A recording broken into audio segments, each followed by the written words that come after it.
Mesdames et messieurs, Donald Trump menace de rayer l'Iran de la carte à nouveau et met en garde Téhéran s'il s'hazarde, si les Iraniens s'hazardent à attaquer l'escorte organisée bien sûr par l'Amérique pour faire sortir les navires civils qui se trouvent présentement au sein du golfe Persique.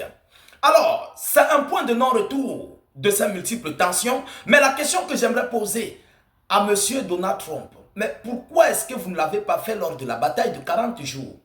Pourquoi est-ce que c'est vous qui avez demandé le cessez-le-feu? Pourquoi est-ce que c'est vous qui avancez et qui reculez? Mais si vous pouvez le faire, pourquoi vous appelez les alliés européens, asiatiques dans le monde de venir vous prêter main forte? Mesdames, Mesdemoiselles et messieurs, alors je dirais que cette déclaration américaine n'est que du vent dans un bidon. Vous comprenez? C'est du vent dans un bidon. Vous comprenez? On ne les voit même pas. On ne le sent même pas. Ah oui, parce que ce sont les paresseux, ce sont les tonneaux vides qui font trop de bruit. Un homme là, quand il faut agir, il agit. Vous avez vu comment l'Iran a agi aujourd'hui? Il frappe. Après, ils vous disent pourquoi ils ont frappé. C'est ça un homme. C'est ça garçon. Voilà garçon. Ah oui, c'est petit Iran qui casse gros cailloux. Vous comprenez? Mais toi, Trump, un chef d'État, c'est-à-dire, tu as mis l'Amérique dans un état où l'Amérique n'est plus respectée dans le monde. L'Amérique n'est même plus un condiment dans la sauce.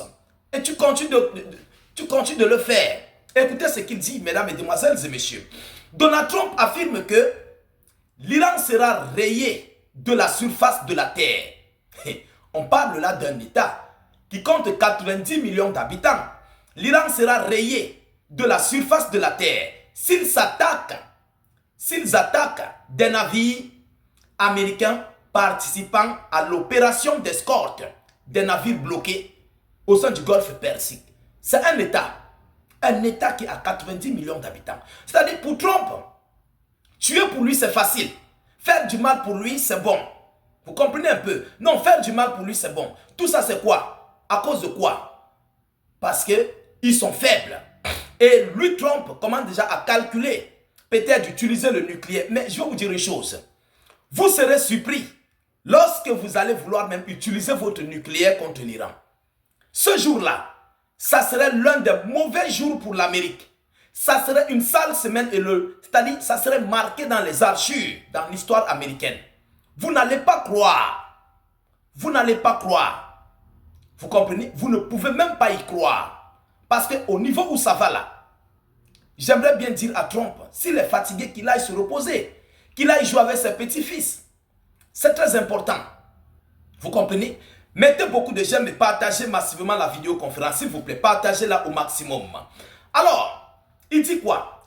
L'Iran sera rayé de la surface de la Terre s'ils attaquent des navires américains participant à l'opération Projet Freedom, a affirmé Donald Trump ce lundi lors d'une interview avec le correspondant de Fox News, Tri-Yink. Il a également estimé que l'Iran était devenu beaucoup plus conciliant dans les négociations de paix. L'Iran était devenu beaucoup plus conciliant dans les négociations de paix. C'est toujours Donald Trump qui le dit. Vous voyez à quel niveau, pour l'Amérique, c'est seulement de la barbarie qu'il pense. Il ne pense pas qu'il faut négocier. Le monde a besoin de paix.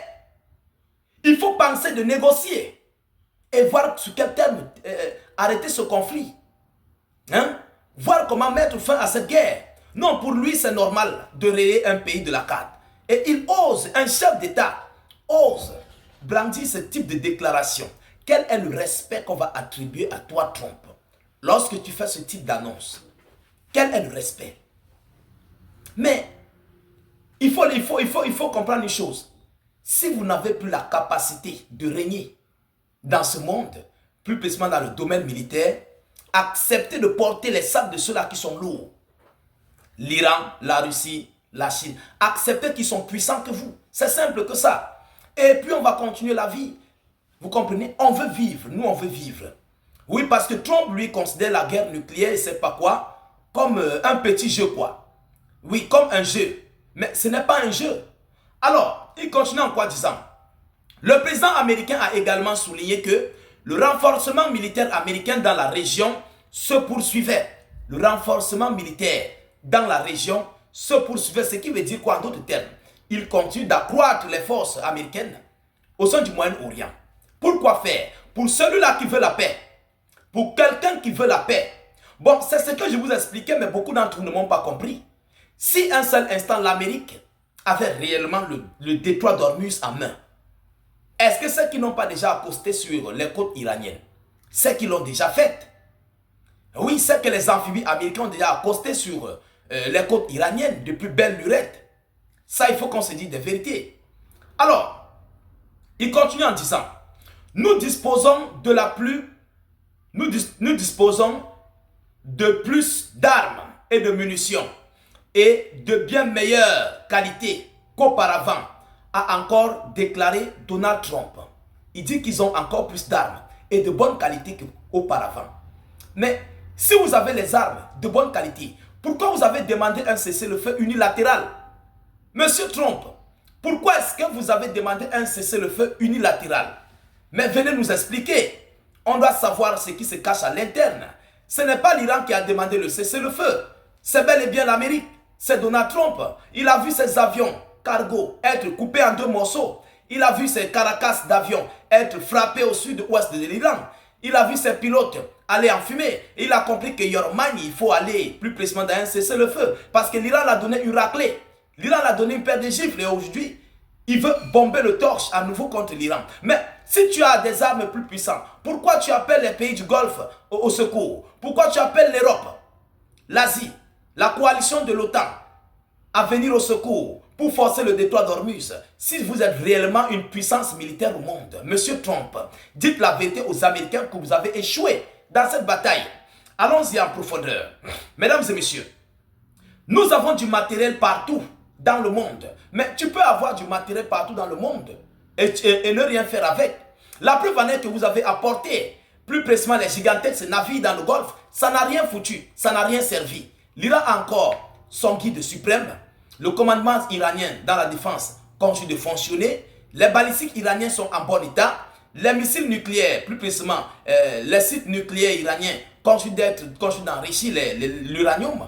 Et l'Iran a toujours son uranium enrichi avec toutes ces armadas de combat que vous avez déployées. Monsieur Trump, dites la vérité aux Américains, on va quitter sur ça. Vous comprenez? Alors, nous avons des bases partout dans le monde. Elles sont toutes approvisionnées et en équipement.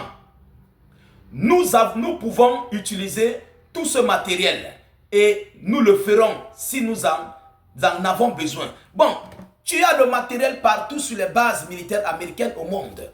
Tu vas les déployer pour l'Iran. Bon, ce pays allié-là, ils vont rester avec quoi? Ça serait de l'effondrement. Parce que là, vous allez ouvrir la boîte de Pandore à d'autres adversaires des États-Unis d'Amérique de saisir l'opportunité et de frapper sur vos alliés, tels que les alliés asiatiques à l'Amérique, les alliés européens à l'Amérique. Ils seront frappés. Retirez tout ce matériel et puis on va voir quelque chose dans la chose. Mesdames, Mesdemoiselles et Messieurs, Trump n'a encore rien compris de la situation géostratégique. Je vous avais dit que ce monsieur-là, ce n'est pas un politicien, c'est un commerçant. Beaucoup ne m'ont pas cru. Beaucoup ne m'ont pas cru. Voilà les réalités aujourd'hui. Il n'a même pas de stratégie, ce monsieur. C'est-à-dire, je ne sais pas s'il réfléchit. Tu vas retirer du matériel militaire dans des autres bases stratégiques pour aller juste pour frapper l'Iran. Bon, là-bas, là, tu vas faire comment si la Chine procède à attaquer Taïwan? Si la Corée du Nord commence à frapper la Corée du Sud? Si la Russie commence à frapper les pays européens où tu as beaucoup de bases militaires avec beaucoup d'armement, ils essayent de vider ça. On va voir quelque chose. Hein? On va voir quelque chose. Mais sachez une chose. Si vous frappez l'Iran avec du nucléaire, la réplique serait nucléaire et le monde serait surpris et choqué. C'est ce que moi je peux dire par rapport à ça. C'est ce que je peux dire. Parce que l'administration américaine devait déjà comprendre que si l'Iran ne parvient pas à remettre l'uranium enrichi, c'est qu'ils ont déjà utilisé cet uranium pour des fins militaires. Il fallait comprendre ça depuis. Vous êtes dos au mur, vous êtes pris au piège. Mesdames, Mesdemoiselles et Messieurs, voilà ici l'annonce que j'avais à vous relayer dans cette vidéoconférence. Partagez-la au maximum. Mettez-la partout à travers le monde. Sécurisez la vidéo avec un maximum de j'aime. N'hésitez pas à vous abonner pour ne plus rater la page et surtout ne plus perdre nos vidéoconférences. Je vous reviens tout à l'heure pour une prochaine série d'informations Soyez encore salués une fois de plus. Ciao, ciao.